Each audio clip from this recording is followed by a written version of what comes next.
What is going on, everybody? Quancredible here with the review for Four Nights of Apocalypse, Chapter 25. And it's not the craziest reveal, but I've heard like people could say that this isn't the craziest thing that has happened or is going to happen. But to me, this was absolutely wild because I didn't see it coming. like, I we're going to talk about it at the end when we get to it, but I want to really talk about it right now. I'm still going to go through the entire review and all that. So if you don't want to hear this, I do apologize. But the fact that Hauser is Donnie's uncle, the one that he was referring to a couple of chapters ago, blows my mind because Hauser was the last person I expected Donnie to be related to, just because as we all know, Hauser never had a relationship with anybody. So him having kids was just like that would never happen. And then I don't know if I missed it, like what panel it could have been or what episode or filler or like a special, character profile that I didn't see, but I never knew Hauser had a sister. Like I legit never knew that. I almost feel like Nakaba just wrote that in. If it was said somewhere that he does have one, please let me know. But I'm not gonna talk about it anymore. I'm gonna save the rest for the end. Anyway, as for this chapter, chapter 25, Four Nights of Apocalypse, I want to say it was like a day in Kant or something. I think that's how you say the name of the town. That actually looks really like a fort, as they said. So they do end up stopping. I was under the impression that they weren't even going to take a break at all, since Annie, the leader, didn't want to. But I guess they're going to take a break anyway. Like this was, I guess, a pit stop before they go over the mountains to get to Leonis. And while they're here, everybody's looking at all the sites, just seeing stuff that they haven't seen. Obviously, Percival is super new to everything, so he hasn't seen anything. Annie, Annie has more than likely probably definitely been in Sustania her whole life, so she really realistically probably hasn't seen anything. Same thing for Nanson's. He's probably always been in Echo Gorge. The only person who's probably been out to see stuff is Donnie. So it's kind of funny when you think about how excited they all probably were to get there. So basically, while they're all, off doing their own thing, this is when Sin gets upset, telling everybody to stop, gawking and looking around and let's get together and find our lodging and all that kind of thing. And it's really funny because this really reinforces more of Sin being kind of the leader over Annie, even though she kind of thinks that she is or believes that she is. So I just thought that moment was kind of funny because we haven't seen Sin get too angry until Annie has been involved, and it seems he gets a little bit more upset with her. I guess probably because the other three people are just stupid, or not stupid, but they just kind of let him handle everything. But essentially, they are going to get a room to stay the night so they can just leave in the morning. And it's right before they're about to pay for it, Annie comes back and shows them all of the things that she bought because she was in charge of the money because she just didn't trust everybody else to hold the money. For Percival, that's understandable. Maybe Donnie, since you don't know how much you can trust that guy.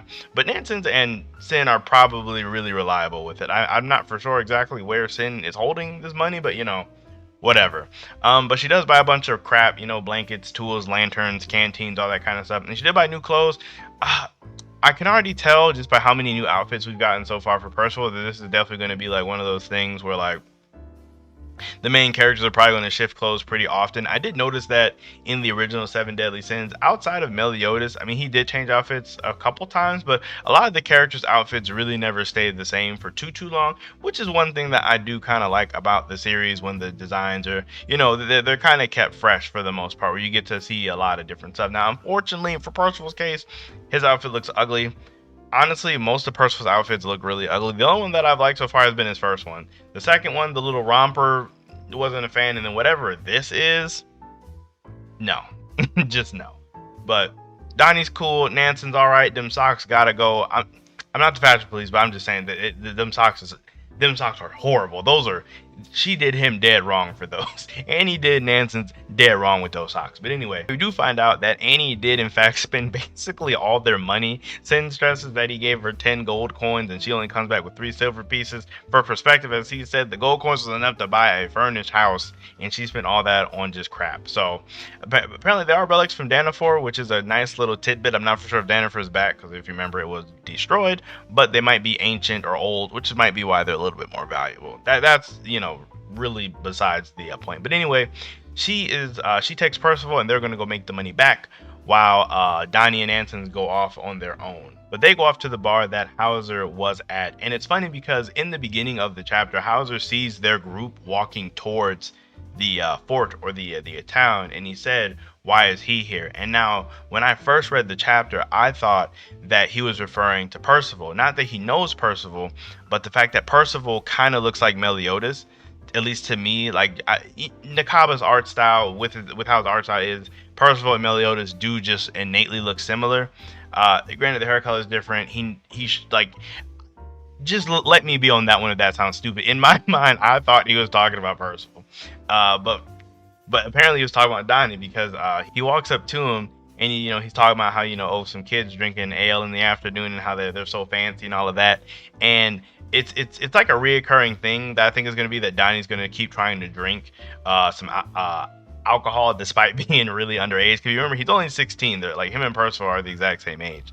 Um, so when Donnie gets his ale, he like just reaches over and takes it, and Donnie's like shooing him off like you're not in a lecture from an old man, and he turns around and he sees him, and Hauser looks huge here. Like Hauser beefed up a lot in those 16 years, which is really funny. I knew Hauser was always buff, but he just looks like 150% bigger. Like he's looking like Varghese right here. Like he is a big dude right now. And Hauser's noting like, yo, you left your holy night training to go join a traveling circus, so is drinking in the afternoon part of that. And Donnie's like, no, I'm taking a break from all that. And Ansys is just as confused as anybody would be. Like, Hauser, do you know this old dude? And he's like, yeah, he's captain of the holy knights, and he's my dead mother's brother. That's my uncle Hauser. And it's just like, wow, this is Donnie's uncle. That is, like I said at the beginning, that is crazy to me. Because like, granted, if you think about like Hauser, like how Hauser's face looks when he's happy or when he was younger,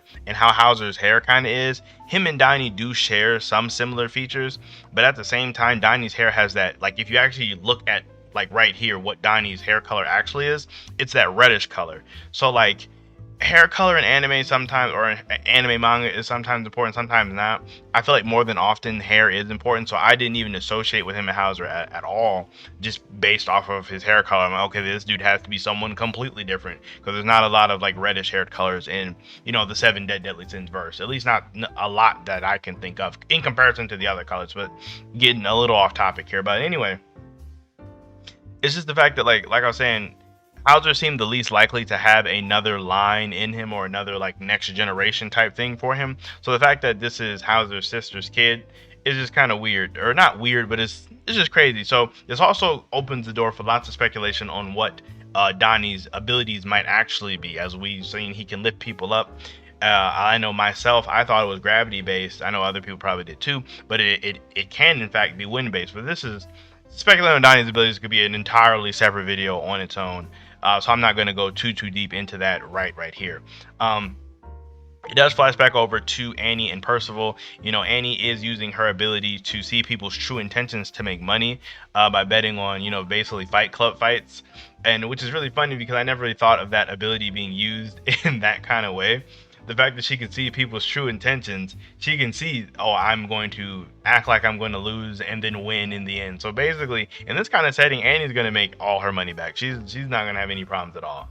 And at the end of the chapter, it's basically her and Percival winning a bunch of money on one side, and Donnie still locked up with Hauser on that side. So that's very interesting to see how that's going to go. And then there's a third party, a shadowy group, talking about how their marks have split off into two groups. Mark just meaning like they're like targets, I guess. I'm assuming that the shadowy group is going to rob them or something, but it's funny because they don't really have that much money anymore since Annie spent it all. I mean, granted, she is making money back, but I wonder if they think just because of how much money she was spending that they have more. That's kind of what I think. I don't think this is a Camelot group or no Camelot assassins or anything like that. I really do just in general think these are just probably thieves or bandits of the area that are going to attack them. Now, as for how much of a threat these guys can be, I'm not for sure. I mean, Percival is really naive and still under experienced with his abilities, so they might be a bigger threat than you might initially think that they would be. So I don't know. It's going to be interesting to see how this plays out. I hope that their stay here isn't crazy long, but I'd imagine with all of this, our stay in camp might probably be about 5 chapters, depending on how they want to wrap up or how much. If we get some flashback chapters in there for Donnie and that, it might be a little bit longer, but we're going to see. So far with the Hauser connection, I'm definitely like immensely more interested in this arc or I guess this mini arc than I was going into it. Um, but as for overall, the overall chapter was good, like with the reveal, just seeing the interactions with the characters. Overall, it was good. Nothing terribly crazy happened, depending on how high you value the Hauser stuff. So, I mean, I'd probably give it like a 6.5. Like 6.5 feels low, maybe a low 7, probably like a more of a 6.5 though. It is what is how I personally feel what it should have got. Now I am curious to know how you guys feel about Donnie being Hauser's uncle. Like, did you guys see this coming? Was this something that a lot of people had predicted, or were you completely blown away like how I was? I just kind of want to see where people's minds were on that exact reveal, as well as if you get anybody has any speculations on what this shadowy group could potentially be. Cause I have no predictions, but maybe someone else might. Definitely just want to know those couple of things there. But aside from that, I don't have anything else for you guys. I will say this: I do have something really cool cooked up. That video might drop today, like, or later today or tomorrow, just depending on how my time works out. So be on the lookout for that. Really exciting stuff there.